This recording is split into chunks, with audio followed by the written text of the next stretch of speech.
Alrighty, everyone. Hello, we're back. I'm Marina, and I'm here with Tim English. You guys know Tim. I've been on here a couple of times, but I'll be here consistently moving forward. And I'm excited to be here. And hi, Tim. What's up, everybody? So obviously, it's been a long time. I'm frozen. God damn it, guys! First and foremost, my internet connection is apparently horrible for some reason, and we don't know why. I'm in my home that obviously is equipped with Wi-Fi, but I'm currently on my hotspot because my Wi-Fi sucks so bad for some reason, and Zoom keeps telling us that we're unstable. But anyway, we're back. It's been a long time. Where we've been, where have we been? What are we doing? Where are we going? We don't know the answers to all those questions, but we do know the answer to where we've been. And just obviously, I think we if we go back to some of the most recent episodes, which were a long fucking time ago, probably over a year Mhm. ago now. Alex had been went on deployment. Alex was obviously a member of the military, went on deployment, and Alex was a big part of what it was that I was doing as far as the podcast is concerned at the time. He was basically I didn't even up until Marina had mentioned it just a couple of weeks ago. I didn't even have access to my Buzzsprout, which is where we host the website. I mean the podcast through. So I actually had to contact Alex to get that information. Alex, I think, is still on deployment. If he's not still on deployment, he has, an entire business that he had to leave behind at almost a moment's notice for the military. So I'm sure once he gets back, he's going to be relatively busy there. And since then, every calorie counts has evolved. And we've talked about it a little bit on Instagram. So for those of us that follow us on Instagram, I know we get a lot of listeners that are basically clients of ours and followers of ours that are from Instagram. So you guys are keen to this. But at the end of the day, we've evolved from a business standpoint as every calorie counts, and now we have multiple coaches under us. As of right now, it's myself, Marina, Isa, and Riley. But Marina has been the biggest part of the team and the biggest involvements. As somebody that are working right now on Marina's educational side. We could say this, right? In terms of like the partnership, where Marina is working on her educational side of things, and eventually she's going to come in to the business as a partner of every calorie count. So it only makes sense to have her. Obviously, she does her own podcast, Grow Like a Girl, Mhm. and she was comfortable being kind of like the co-host, if you would, and also the person that's going to kind of manage this, I guess you could say, from like an upload perspective and blah blah blah all Mhm. that bullshit. But yeah, at the end of the day, we're back. We're kind of newly structured. And honestly, I hope to bring a little bit of a different feel to the podcast. I think one thing that kind of led to the point of the dismantling of the podcast was that I wasn't really happy the direction the podcast was headed for a while there. And obviously, we were we had other people like Brandon was on the podcast for a while, all that different stuff, and we had a very specific kind of feel to the podcast from an educational standpoint. Where if you go back and listen to the podcast, this is always for me an opportunity to display experiences that I had and kind of you know I wouldn't say educate, right? Like I don't put myself in that place where I'm an overall educator, right? Just because again, that I feel like knowing the educators in our space, it would almost be arrogant of me to call myself an educator. And obviously, Marina and I, Riley and I, Issa and I, we've all done a lot of work as far as educating back and forth. And it's definitely something that I'm passionate about within a specific confine. I don't feel comfortable calling myself an educator globally, but I want to learn with you guys. I want to learn with the audience. I want to learn with Marina and with Riley.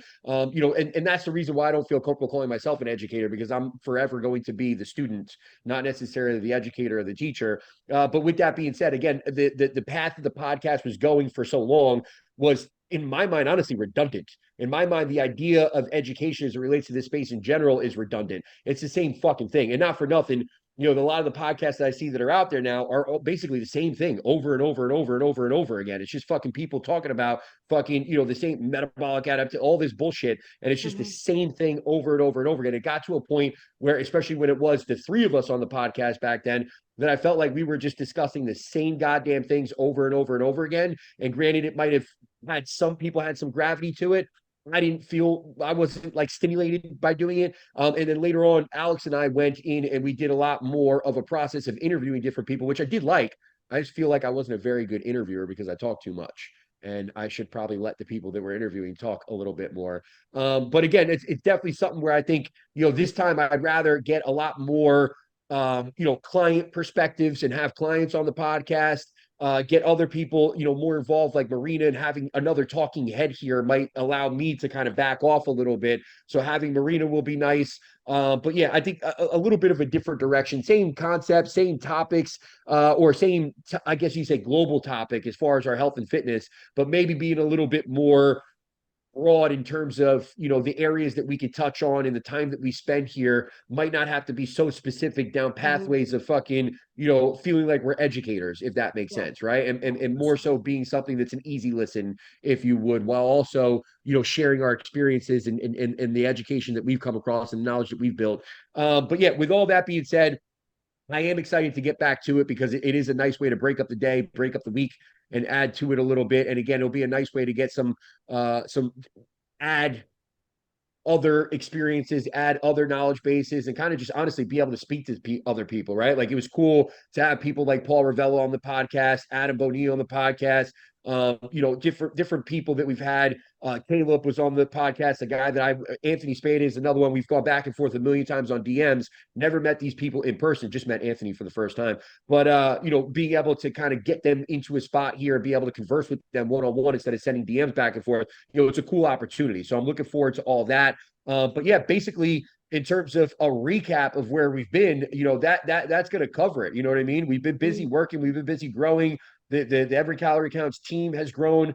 We just launched our new website and app that App. we will be yeah that we've been getting some cool inquiries on, and that we're looking forward to kind of generating new business via this app and get new clients onto the app. I've had a lot of clients ask me when they're going to be on the app because nobody reads captions. It's going to take a long time for us to get existing clients onto the app, only because we want to work out all the kinks and details and see the operate. And some people have asked me, like, why not do that with existing clients that know the system and all that? Because we want to see the system from start to finish, right? There's an onboarding process, and we need to understand how that's going to work with these inquiries and the kind of, I guess you call it a funnel page or landing page or whatever the fuck we have. But Yeah. from that page into the app, and kind of that entire process, so that we can eventually integrate people on there, take people new on there, and see how that goes. And I've honestly been telling people too, like, regardless of how this app goes, I think we do this for like 90 days in my mind. And we haven't even had this discussion yet. But in my mind, I'm thinking we try the app for the next 90 days. We see how things go. And if in 90 days we're not 100% confident, comfortable, and looking forward to progressing with that app, then we go in a separate route. And I've already talked to somebody about developing our own app from scratch, which is Mhm. very fucking Ooh. expensive. Yeah, Ooh. but it's Well, I'm extremely sure it's valuable. very expensive. Yeah. But yeah, I have one client on the app. I've had two other leads, inquiries uh, through the app, and so far that one client on the app, I really love the check-in process specifically. Everything's right there in front of my face. It's really, really cool just because I can see the app just on its own will put side by sides from like the first picture to the current week picture, which I think is really, really cool. All the check-in questions are right there for us. So I think specifically the way that the check-in process is going to work is much smoother for sure. There are like you said, like some more kinks that we have to get through since we are so specific and individualized with every client. We have to figure things out as it comes based on what that client specifically may need, because a lot of our clients don't need the same things. I think that's a key point, though, just so people know, and I'll let you finish because I'm totally cutting you off right now. But just Okay. so people know, like, we're using a very, I don't know, I guess generic app, right? Like the Mm-hmm. app itself is generic in the sense that this is one of those companies that I would tell you I hate, and that we were very hesitant about working with these types of companies. Marina, Riley, and Issa and I all were like very hesitant at first. We hopped on a call with these people. We asked them a million different questions, literally like an hour and a half call or whatever it was the first time. And they Mm-hmm. basically, quote unquote, sold us on the app. But the Yeah. idea behind selling us on the app essentially came back to the fact that we'd have the ability to customize things the way that we want to customize. So that, again, the word I keep using is integrity. So the integrity of what it is that we do stays intact, right? And that we're not compromised by this app in any way, shape, or form to give a lesser service. Because ultimately, what we see with those apps, with these types of apps, is a lot of people that have no fucking clue what they're doing from a coaching standpoint. And this app basically gives them Helps an them. easy, Holds their yeah, hand through it. Exactly. Streamlines the process. So literally, when you use this app with another coach that might be using the same app as us, the app spits out fucking what macros the person should Yeah. have, like how many steps they should be giving. Like it literally gives everything that you need. So when you go to other coaches that are using this app, do we have some sort of like, are we supposed to be saying this? I wonder if we're supposed to be saying this or not. We're gonna, I think we're fine. all right. Hopefully Kevin doesn't listen to our podcast. Yeah, But right.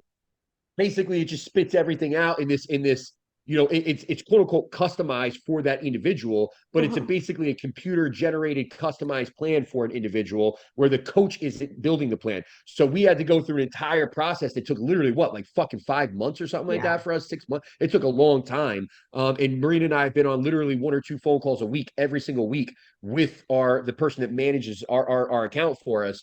And we've gone back and forth with their home office to be able to put things in a way where it's more representative of what we do, being more customized with the individual and not having anything be computer generalized. Essentially, everything that would make this app the easiest system for another Mhm. coach to use, we We're like, completely broke. no. Yeah. Yeah. To the point Yeah. where And like, you know, at one point, and I swear I'll let you talk now. no, you're I fine. just took a lot of caffeine. At one point, we literally had come to the conclusion we're like, we're just basically uploading our own fucking plans into an app. Is Yeah, really what it exactly. is. We got to a point where we're like, what the fuck? We're gonna keep the exact same process. We're just gonna be Yeah. doing it on a different platform. But I think it's like, I don't think it's bad for us to say that like, oh, like we basically want like the app itself is really really impressive from like a programming perspective, like programming meaning like computer programming, like the coding of it, like I can appreciate Yeah. that part of it. But when it comes to real life coaching and coaching real life individuals, we're almost like, no, please, like stop like we don't Yeah. want it to spit out numbers, we don't want it to force us into this box. We're like we Yeah. I think it's okay for us to say that we want it basically to be a little bit simpler so that we have more control over the numbers. We have more control over the steps and all these things.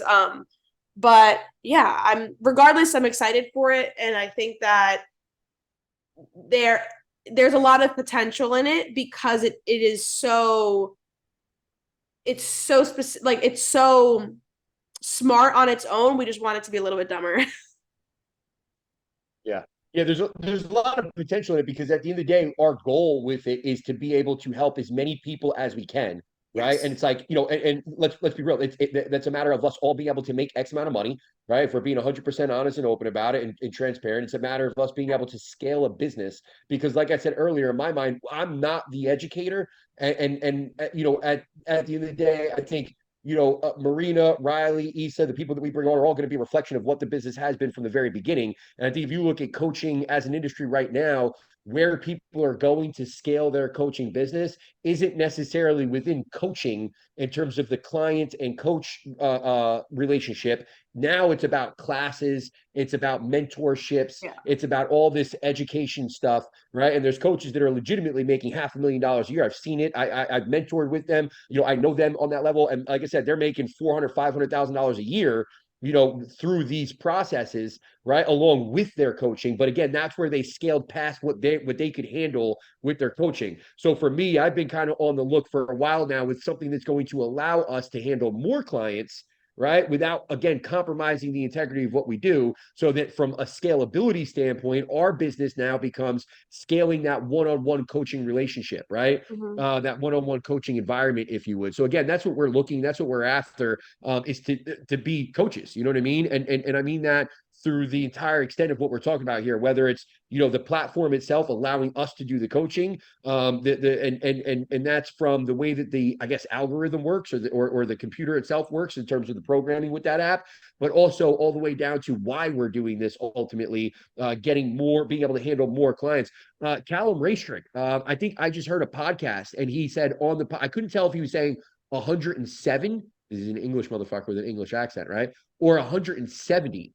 And I think I literally listened to it back like 3 times. And I'm pretty sure he said he handles 170 clients, which in my mind is absolutely fucking bananas. Yeah, it's mind blowing. Like there's literally Wait, that's but does mind he blowing. have his own app that he made? No, they use like Google Sheets and stuff, and that I'm 100% positive on. Oh Yeah, my God, I would throw up. they use G Drive, yeah, and WhatsApp, to communicate back and forth. And like I said, I've That's seen that. I actually have ludicrous. some of the sheets that he used to use. So, and I'm sure he's updated that as he's updated his business. He used to be Muscle Mentors, now he's pro coach. So I'm sure it's updated as far as like this. But we could even go to that individual that like I know who Lucia did his. There's a specific female that does this, right? She builds the sheets, right? We could go to her and have her build our sheets. But again, I don't think that that puts us in a position to handle more clients the way that he does. I think that if you watch Callum, if you follow his content at all, he's the type of person where it's like he's done bodybuilding himself. Like he hasn't bodybuilding God knows how long. Like he's not like his life is coaching. Like his life is coaching start to finish. It's flying around the world with his clients that are competitive. And other than that, it's him coaching. And he always talks about like, on this day he's getting like 3 hours sleep. On this day he's getting 4 or 5 hours sleep. You know what I mean? Like that's legitimately his life right now. Is just he built that brand and he brought on whatever it is, 8 coaches underneath him now to be able to offset that load a little bit. Yeah. But it's like at the end of the day, his life is built around coaching. And I don't know if I want to do that as a father of three. So, Yeah. having an easier, more maneuverable system to me was really important. So, but that's basically that as far as where we're at, where we're going. I don't know. You want to say anything for yourself as far as recapping and where we're at now and all that good stuff? Want to add I just anything? finished the prep. Well, And that'll transition us into our next topic. So if you want to wait on that, we can talk about that next. oh, should I wait on that? Well, that would be the intro to our topic for the day. Okay. Yeah.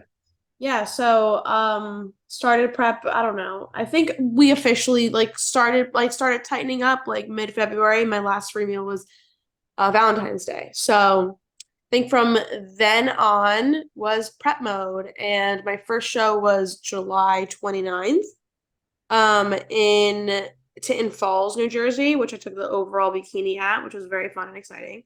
Um the show itself wasn't great. It was very, very hot in there. But I was so happy to get back on stage and do that thing, do my thing, do the little dance.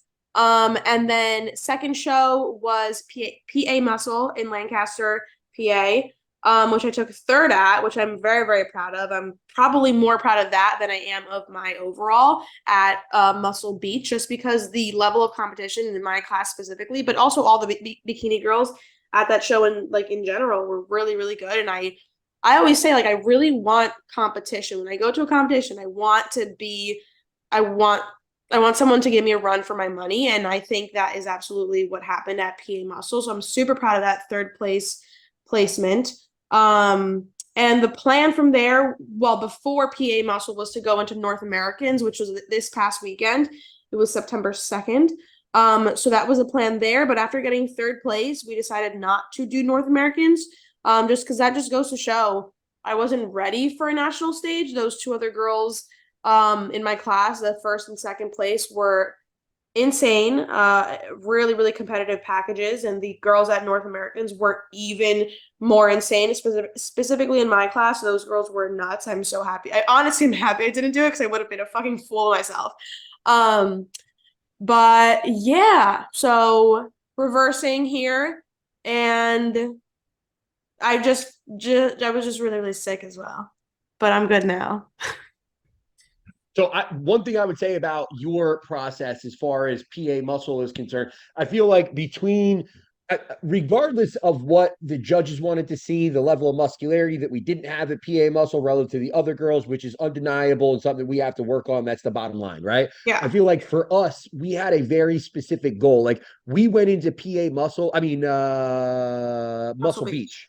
Right. And the whole idea behind going into Muscle Beach was more of an opportunity for her to kind of get on stage, feel that stage vibe again, kind of present yourself and feel comfortable on stage before we went into PA Muscle, and then try to do our thing there before going into North Americans and Which running into I North don't mean to Americans cut you back off, to but the I feel like mentions. that we did our job there because going into well, Muscle Beach, I was more like annoyed with because it was like a mix of like nerves after 2 years, but also like I wasn't having fun that day. Whereas in PA Muscle, I was so excited. I wasn't nervous at all. I was like, I know what I'm doing. Like this is fun. I'm here to have fun. And I really, really had so much fun at PA Muscle, whereas like Muscle Beach was literally just me getting off the stage jitters and like warming back up to the stage Yeah. again. My point was going to be, I feel like we from Muscle Beach, the thing that we both thought was that we needed more conditioning than we had on that stage that day, right? Yeah.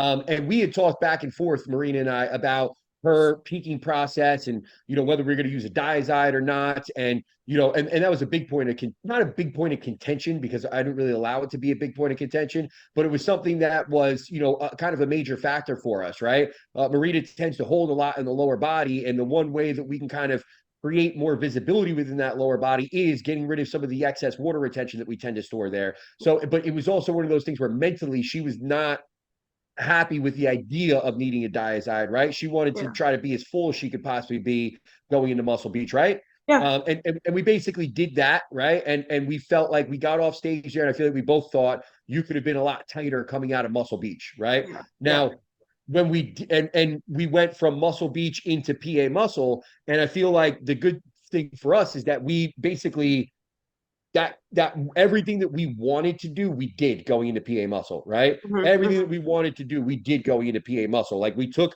the physique that we thought was a little bit too, wasn't lean enough, right? Wasn't detailed enough, right? And we brought that physique in much leaner and much more detailed. Unbeknownst to us, right? The judges didn't necessarily want to see that, right? The judges were like, well, you went too far. Like it was too lean. It wasn't full enough. It wasn't all these different things. And again, I think we could both sit here and admit easily that like at the end of the day, there was a level of muscularity that was missing. And that's the bottom line. Yeah. We probably need to be this almost the same level of conditioning, but more just more muscle. Yeah, exactly. So it's one of those things where it's like, I feel like we did everything that we needed to do between those two shows, because at the end of the day, I could still see you competing at North Americans and taking a top 10 placing. But what's the point of necessarily going in and taking a 9th place finish or a 10th place finish for that matter to be within that top 10? I know some people will argue that and be like, well, it's a good thing because the top 10, it's like, yeah, fine. But like, if we're going in there with the expectation of saying we're happy that we're top 10, right? Like Michelle and I had this conversation before her North Americans debut, where it's like, we could see you placing within the top 3, we could win this show, right? But at the end of the day, we'd be happy with the top 10. We're going to be consistent with that when we get there, that we're not going to ride too high or too low, etc. But again, for you, it would have been almost a thought process where it's like, well, if we're getting our ass handed to us in terms of muscularity at PA Muscle, right, by the top 2 girls, then it's like, would we even be happy being top 15 at no, exactly. We would have gotten the same feedback, the same answers that we got at PA Muscle, but just in a different city, essentially. For you, based on the level of muscularity, what would have happened is we would have pushed the level of fullness, but the level of fullness would have pushed the level of detail, and then we would have been stuck on stage feeling like we weren't detailed enough and we still weren't big enough, right, from muscularity standpoint. And it just would have been an uglier package to finish off the season, a la Muscle Beach. And the reason why we won Muscle Beach, like Marina said, is because the quality of competition wasn't there as much, right? And her structure, we know this, her structure is going to be the thing that carries her through, right? Her structure, her flow, her presentation, those are things that Marina has undeniably. So again, as long as we continue to add muscle to that structure, that flow, and that presentation, we're ultimately going to be on that North American stage or that national level stage and be, well represented there. It's just a matter of the additional muscle tissue, which is what we're going for now. But again, my point there was, I feel like the positive that we could take away from yours after much reflection is the fact that we had a goal. In fact, our entire process this whole prep season was, can we get Marina in conditioning that she's been in before in her life? And I think we surpassed that. We talked about lines in her ass the entire time, and there was definitely those points where we saw striations in her ass where we had the lines that we wanted. Yeah, and it's just one of those things where it's like, we probably pushed it a little bit too hard because that's what both of us wanted. And it was one of those things where it's like, we probably could have been a point or two less conditioned, but again, it wouldn't have mattered. So it wouldn't have mattered. Yeah, and like I also what? I was just saying, we're at where we're at, which is the post-show window, which has led us to how you're feeling now, if you want to get into it. Yeah. So for the first, I don't know, 2 weeks, I was like good, feeling myself because, that pressure and that stress from the show had been lifted. It truly, like, when I was in prep, I felt really, really good. Like, it was mentally and physically, like, the best prep I've had yet. And I keep saying that. But once I finished prep, it really felt like a weight was lifted off my chest, which I didn't realize. And like, it just comes with it. Like, obviously being in a prep and having a show in mind and having these goals and putting this pressure on yourself, it's all part of the game. It's just all part of it. I signed up for it. But after, like, it really felt like, oh, like a relief, like I could finally breathe. And I was really, really good with everything. I felt nice and full. I felt great in the gym. I still feel my best in the gym, like always, no matter what. But then recently, the past, I don't know, like 2 weeks now, I've just been feeling like a lot of anxiety around food, and I've never really experienced that. Probably because my two last reverses weren't, I wasn't nailing it. I wasn't putting that pressure on myself to stick to my shit. I was just kind of letting myself do whatever I wanted. Didn't really give Well, a wait, shit. yeah, for But all intents and purposes, her last two prep seasons, right? The only two prep seasons prior to this one, you rebounded awfully in both. yeah, Like it was bad. It was yeah, not good exactly. And I in both. and I Yeah. think putting that into context is huge too, because I didn't have anxiety around food. And I feel like that almost was bad in the sense that I didn't give a shit. I was like, oh, whatever. Like I want this, I want that, I'm just gonna have it, blah, blah, blah. And I would make excuses for eating all this extra food and whatever. And I think that was negative in that sense because it fucked me up. It like fucked up my hormones, and your body's the most susceptible to gaining body fat right after a show. So, but then now it's almost like I'm at the opposite end. Not that I want to restrict, not that I want to binge, not that I don't think it's about the food. I just think it's about the pressure I've put on myself to nail this reverse, which I think I've done very, very well with in general. But now it's almost going teetering to the other spectrum where like around mealtime, it's just racing thoughts. I can't just enjoy my meal. I'm just thinking. I'm thinking. It's just like it does. I'm not relaxed around like mealtime, which is something that is huge. Like you can't. I can't enjoy my food. It's just it's been really, really weird for me to handle. And I think also just gaining body fat in general and gaining weight has made it worse because yeah, I'm still a little bit hungry, and it's really easy to like just suppress or like put away your hunger or suppress your emotions when you're in prep because you're getting leaner, you're looking better, you're hitting new lows, and it's like you get that gratification from the pain you're enduring, whereas now there is no gratification after. At least I feel that.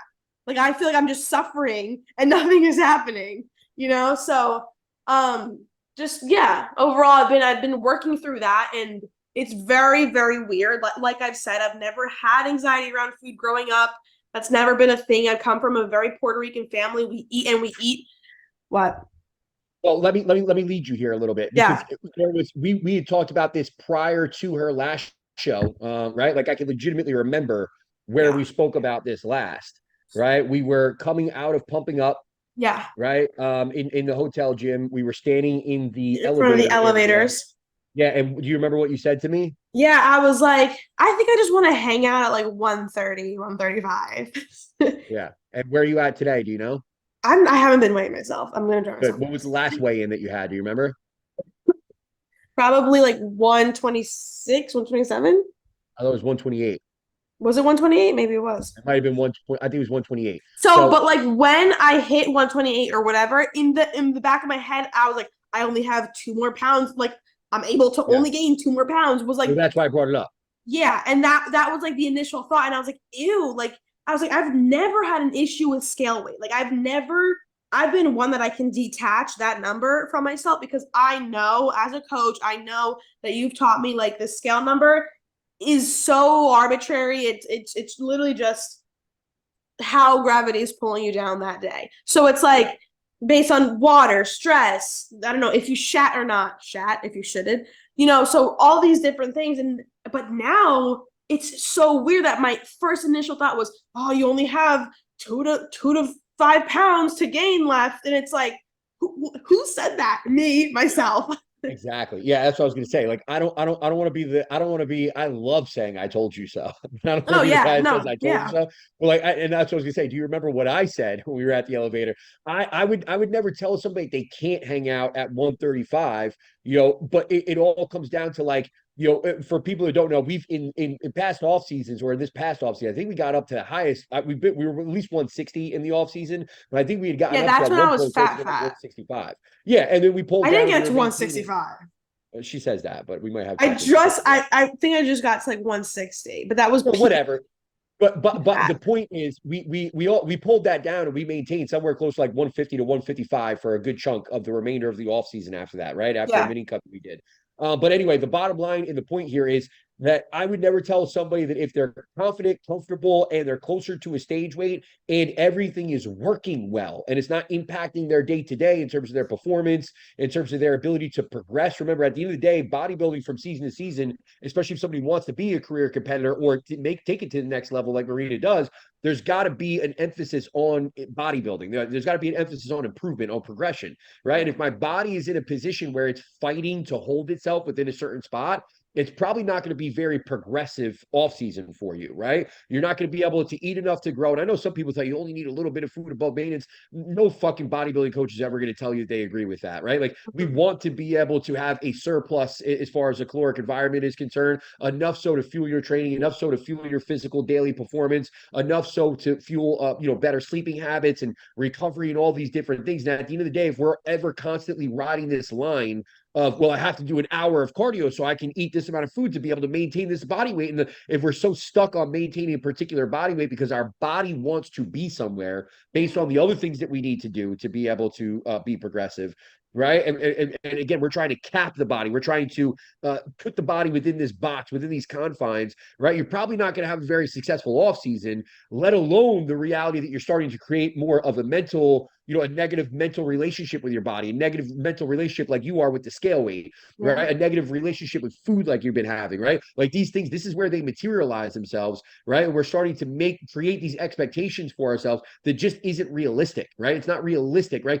Everybody has this bio individuality, right? We talk about this all the time. This is exactly what it is that we talk about, right? Where Marina's body just naturally, it might want to be 150, but she's listening to, this person, this person, this person that's very well respected in the bikini community, right? That's very, they produce champions all the time. And these people are now saying and dictating the reality that, like, hey, you need to stay closer to, and they're generally speaking to a big audience, right? And they're saying, like, I like my athletes to stay closer to this poundage within their stage weight, right? Mhm. Or within this circumference within their stage weight. And the bottom line is, it's like, that's great for these girls over here, but that's not going to be reality for Marina and plenty of other women that need to let their body basically go to where their body wants to within the realm of, or within the guidelines of, and this is what you and I talked about in your last check-in.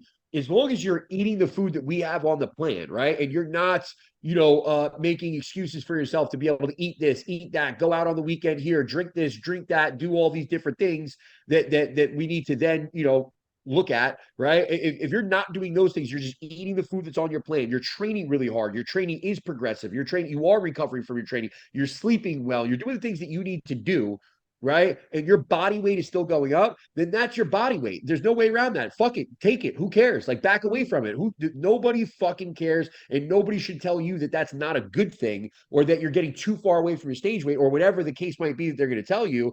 The bottom line is, if you need to be 150 in order for your body to operate well, in order for your brain to operate well, in order for you to have, an off season that, let's be real, at the end of the day, bodybuilding is not necessarily easy. You are going to be a certain level of restrictive relative to the Mhm. next person that's going to go out every week, right? Like these are things that are inherently going to be part of your bodybuilding process anyway. For you to hate yourself and hate that process during that is only going to make it harder. You want to be able to enjoy that process as best you can. And again, you trying to live through this process of, well, I can't, I have to stay here. I have to do this. I have to do that within a scale weight perspective. It's going to be unhealthy largely, right? It's going to be Mhm. Mhm. unproductive largely. So it's like, to me, that post-show window has been made so much about this thing is like a very slow reverse diet of tapering back up food. Here's 25 grams there. Here's 10 grams of carbs there, 5 grams of fat here. Let's slowly work you up. To me, it's like, why are we fucking even thinking that way? Like, Mhm. put food back into somebody's plan that's going to keep them in a position where they are a little bit more satiated, a little bit less hungry, right? Because we know that those signaling is disrupted post show, and obviously people are going to be hungry, people are going to be less satiated. We get that no matter how much food they're eating. But I'm going to put you closer to what your maintenance is right out of the gate. Right. If your maintenance is now whatever, 18, 19, 2,000 calories, I'm putting you right there, right Mhm. out of the show. I'm not going to fucking inch your way back up there. Fuck that. I'm putting you right back up there. And if there's a certain level of body fat and or body weight that comes with that, fine. because ultimately your recovery post show, and I want people to understand this and hear this, it's going to come down to gaining body fat back post show. Period. Mhm. Plain, sweet, simple, done, stop. Does that mean you have to gain all your body fat back? No. Does that mean some people might have what we'll call it a new set point, for lack of better verbiage? Yeah, some people might, and some people might be able to get away with living a lot leaner than they did before they did their first contest prep or their current contest prep. Some people might be able to do that, and that's fine for those people. Is everybody going to be able to do that? Absolutely fucking not. Some people are going to need to get back up to where they were and what their body is more comfortable at, right? And I wouldn't say the faster we get there, the better, but I would say the faster we start working towards that and the faster we can comprehend that that's ultimately where we're going, the better. Now, the key with bodybuilding, what we need to understand is if you, let's say you get back up to 150, which I know you might not want to hear that right now, but let's just say you get back up to 150. That 150 should look better than last time you were at 150. Yeah. Right? Because at the end of the day, regardless of whether you're general population, it's weird that like my one sleeve is so low. This is a triple XL. So it's like, Why is one? Yeah. I need more symmetry. One was all the way up there, one was down here. Regardless of whether you are a lifestyle or you are a competitor, right? The bottom line is the idea behind scale weight being, it's a metric to be able to show us where we're trending. It's feedback from the way that the plan is working at this particular moment, but it's not indicative of what your body looks like, right? Like 150 on your frame in the way that it looked, 2 years ago is going to be different than the way that it looks this year. It's going to be different the way that it looks 2 years later. 150 is not a problem. 150 is not, it's not the way that your body looks. It's just a matter of it's a measurement of your body. That's fucking it. How your body looks within 150 can radically change from person to person for sure, but within that same person's process from year to year to year, or with even half a year to half a year, like that 150 could look radically different. So while in your mind it's like 150 is too much, well, how much you think those bitches weighed on stage to beat your ass? Yeah, it's true. Probably You know what I'm 125. saying? What? They're probably 125. Yeah, exactly, which is 10 pounds heavier than you. So maybe you need to be Yeah. 165 this offseason to be 125 on stage. You know what I'm saying? Let's think about see, that. well, you say that, but like Oh, at the end of the day, it's one of those things where it's legitimately like, I don't care if you're 165 as long as you're a really good 165. Yeah. I also, on that same level, don't care if you're 145 as long as you're a really good 145. And really good is more than just a physical representation. You know what I mean? Really good is my blood work the best it's ever been? Yeah. Is my mental game the best it's ever been? Is my performance in the gym better than it's ever been? Because that's my goal to grow, right? So it's like all these factors have to be involved, right? And that brings me to another interesting point, I think, here that we should tap off with. But do you have anything else you want to add to that? Not really. But I mean, you touched on like blood work, like being at a good spot and stuff, and I think that's something else I keep telling myself in the back of my head. I'm like, you still don't have your period. Not that I expected it to come back immediately, like that's not. That's unrealistic for the most part. Yeah. But I'm like, but that is something that continue, like I keep telling myself where it's like you need more body fat to be able to get your period back. And that's something that's I'm kind of holding on to because I do value my fertility and knowing that like I don't have a period, I'm like, ooh, it's not good. It's not very good. Yeah, and remember, sometimes it's more a matter of stress reduction. We talked about this too. Marina didn't deload post show. She hasn't taken any breaks, right? And sometimes connect that hypothalamus and over like the bottom line is, inflammation is going to be a big factor there. Stress is going to be a big factor there, and low body fat levels could be those things. They could be part of those things. They could be causing the stress, the low body fat levels. They could be causing the inflammation in some cases, right? The things that we're doing to acquire that leaner states could be causing that level of inflammation.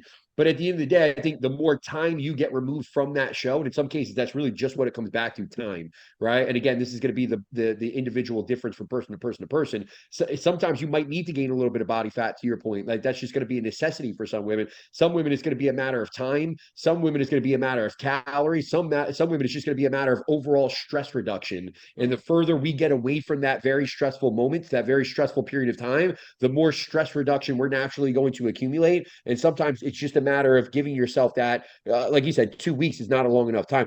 Taylor's a good example here. Taylor did the same show as Marina. Taylor literally got her period the Sunday after the show, right? So she obviously, we competed on a Saturday. That Sunday she got her period, literally the very next day. Yeah, and everybody would be like, "Well, but what people don't know, you do." You know this. Like I talked to Taylor, whatever it was, like 3, 4 weeks out from Oh the show, or yeah. whatever, and I'm like, because I told we had this long conversation about before I even talked to her on the phone. Um, but I basically told her at that point, like, hey, she's a very, very young client of ours, right? She's an amazing person, an amazing, and I've worked with her. I think she was 18 years old. Like, she's a very Yeah. long-term client. Yeah. And she's somebody that, I want to make sure that we're not putting her in a position where she is going to have that much of a harder time. This is her second show. After the first show, it took us literally like 14 months to get good blood work back. Right. It was a very hard recovery for her post that show. We took 2 years off, right? She really wanted to do another show. After much conversation, we said, okay, if you really want to do it, let's do it, right? And now it was one of those things where we're sitting there 3 or 4 weeks out. I'm like, you're already much leaner than you were your first show. Your body weight's lower than it was the first show.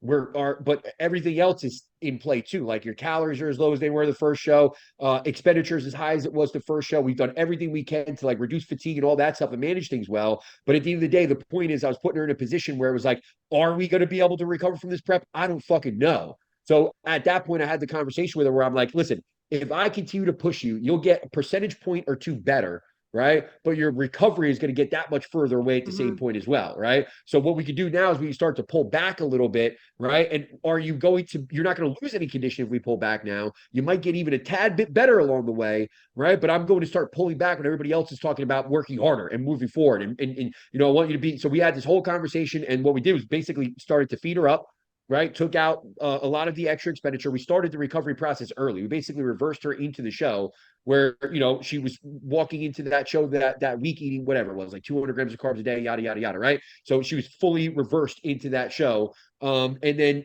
she got her period literally a day later. So there are scenarios like that happen. But at the end of the day, again, we're talking 3 or 4 weeks that she was in that recovery process before she was getting her period, even, right? So it's probably going to be the same thing for you, where you're looking minimum 4 to 6 weeks post show before you get that thing back. And for some women, it could be months thereafter that they're going to get it back. But listen, I would say it's one of those things where, it's you got to start to put in. I think we could use this, like, look at this more globally, because like I told you before you got started, I had a conversation. I've been having a back and forth conversation with a client here. She's a former competitor.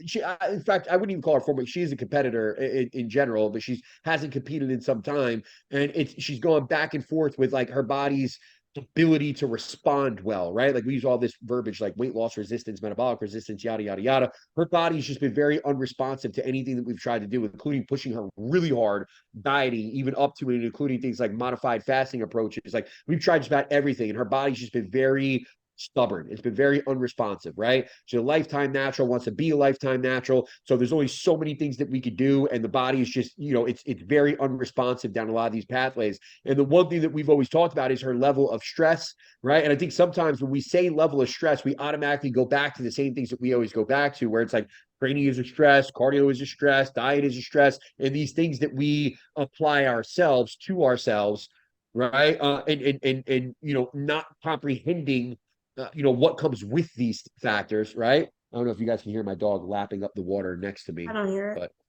okay. You never know. I got a really cool microphone that picks up everything. You know what I mean? But anyway, bottom line is, it. sometimes we automatically villainize or demonize the things that we know of, or we think stress, and we automatically think like it's this emotion, like it's this Mhm. stressed out, like nobody can. Well, actually, people on YouTube can see me because we're gonna post this on YouTube for the first time. How's my beard looking, by the way?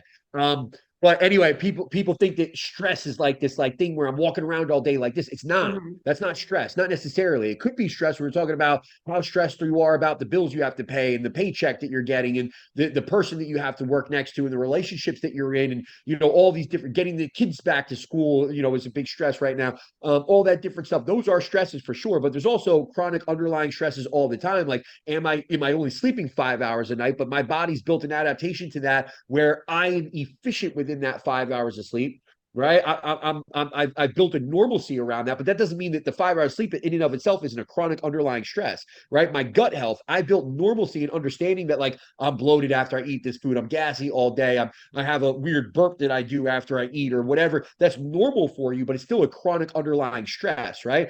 So stress comes in many different forms, and we don't necessarily feel that stress in a very quote unquote stressful way on a daily basis, if that makes sense, right? And the one thing that I'm going back to here, the point that I'm trying to make is sometimes the mental concept, right, of what expectations we've created for ourselves, right? That in and of itself is a stress, right? And we're using our training, we're using our nutrition, we're using our steps and our recovery and our rest and all these different things to be able to create this expectation that we've made for ourselves in terms of this is the way that my body should look. In your case, this is the way that my weight should maintain itself because of doing all these things. Well, now we're creating such an internal stress mentally, right? That the thoughts, right, is more important than the actions that are happening, right? Like, yes, you're taking all these actions to make yourself a healthier individual, but you have to remember health kind of goes out the window once you start to attach these physical representations to these processes. You're not doing these processes anymore because you enjoy them.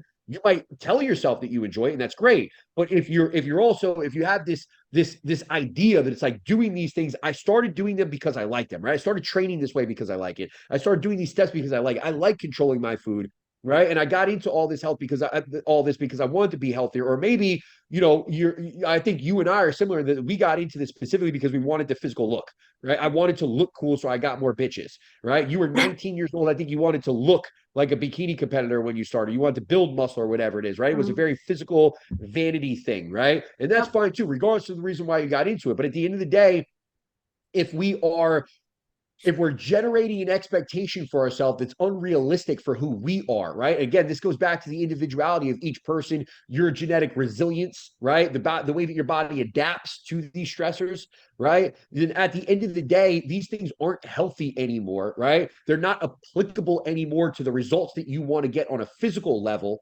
right? Because you're creating it to be all about this one thing. When that one thing doesn't work out in your favor, right? And now it all turns into a negative, right? And we know that saying that whatever it is, the body is going to go, the body's going to follow the mind or whatever. Yeah, something along those lines. Anyway, I'm sure there's a specific saying that goes with that.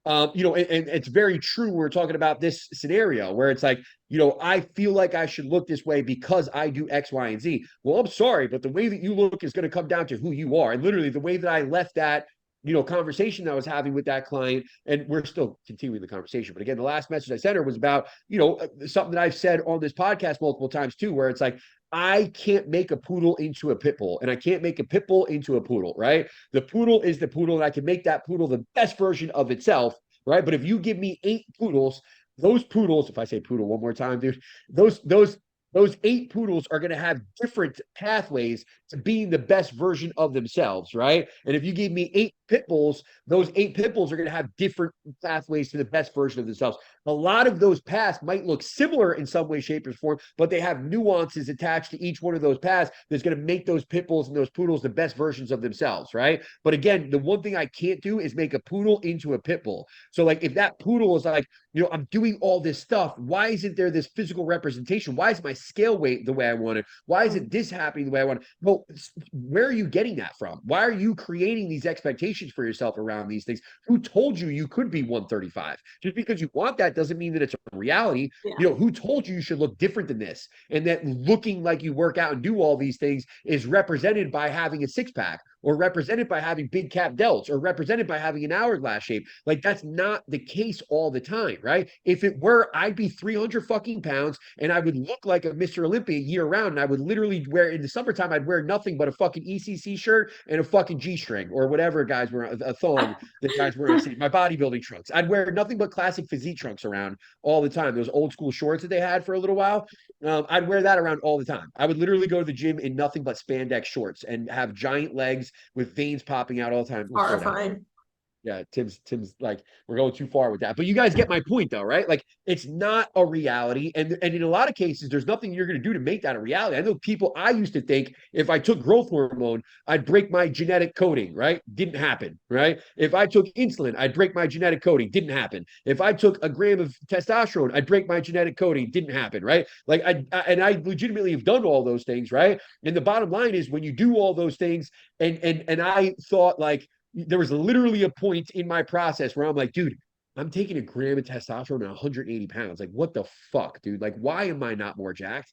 Like, I train just as hard as the next person. I eat well. Like, why is this fucking not happening? You know what I mean? And there was literally, it was like a light bulb went off at some point, and I've talked about this a long time. It's like Mm. my genetics just aren't what they need to be in order for me to get to that level. Right now, I just on that note, real quick, when people use genetics, it pisses me off. I use my genetics based on what I have accomplished, not based on what I never accomplished, right? Mm-hmm, Like mm-hmm. I did accomplish a big transition as far as my physique outcomes are concerned, right? And like I have the before and afters to prove that. So where, before my first show to where I'm at even now, right? The difference is dramatic, right? Like the first time I did take a gram of test, I kid you not, I was 180 pounds. It's very real. And that was like a peak off-season weight for me. Now a peak off-season weight is 230 pounds, right? So again, there's a substantial difference there. And I did have outcomes from those things. It just, again, my genetic reality is anybody else doing those things that I did would have gained whatever, 40 pounds, fucking 50, whatever. They would have put on globs of muscle. I only put on this much muscle, right? And it's just not the same, right? So it's one of those things where it's like, I did all the things that other guys did. How come my body doesn't represent what I wanted to represent in terms of being an IFBB pro or being a big giant bodybuilder or a big jack dude or whatever? You know what I mean? It's like because my body's not capable of that, period. And it doesn't matter what you do to be able to make that outcome true. There's no amount of work, there's no amount of effort. You can do those things, and I continue to do those things. I continue to do those things because they bring me joy, they bring me happiness, they Mm-hmm. bring me business, right? They bring me something that is like, I'm not placing some sort of an unrealistic expectation on those things. I do those things every day because I honestly don't know another way of life. I really don't. I'm getting to an age here soon where I'm starting to contemplate the next things that I want to do, right? Where it's like, do I need to go to the gym 4 days a week and destroy my body by training to failure? I'm a dad, dude. Like I have a business. Like I probably don't need to do those things anymore. I'm probably never going to compete again. You know what I mean? And I'm actually looking at that from that perspective now. And it's a little bit more of a wake up call when I'm dealing with situations like this with you and the other client, where it's kind of like, hey, I am legitimately growing, right, mentally here to a place where it's like I'm starting to look past all that shit. But I also remember when I was 25 years old and I thought all these things should be the case, and I was doing all those things to make them come to fruition. And I did it until I was, 32 years old. And when I was 32 years old, I woke up and I'm like, you know what, dude? I'm never gonna be that guy. It's not gonna happen. I've been doing this for fucking so long now. I have a cool transformation and all that, but it's never going to happen. I'm never going to have that growth spurt that I thought was gonna happen. There was literally a point in my mind where even in my late 20s, I would hear people say all the time, like, you really grow in your 30s, like your metabolism will slow down when you get a little bit older, and like these are, and I legitimately waited for that until I was like, literally in my 30s, I woke up and I'm like, you know what?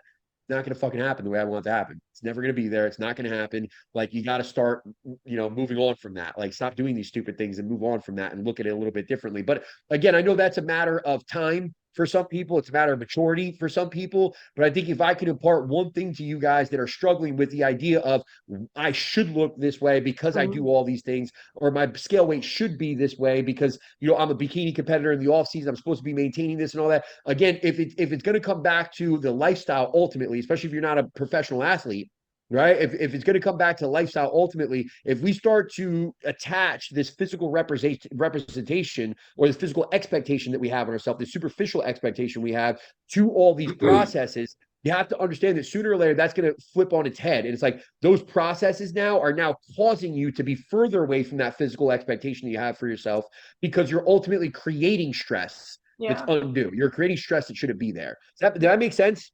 Yeah. No, it makes sense. It just kind of comes down to like like the just creating resistance that doesn't need to be there. Exactly.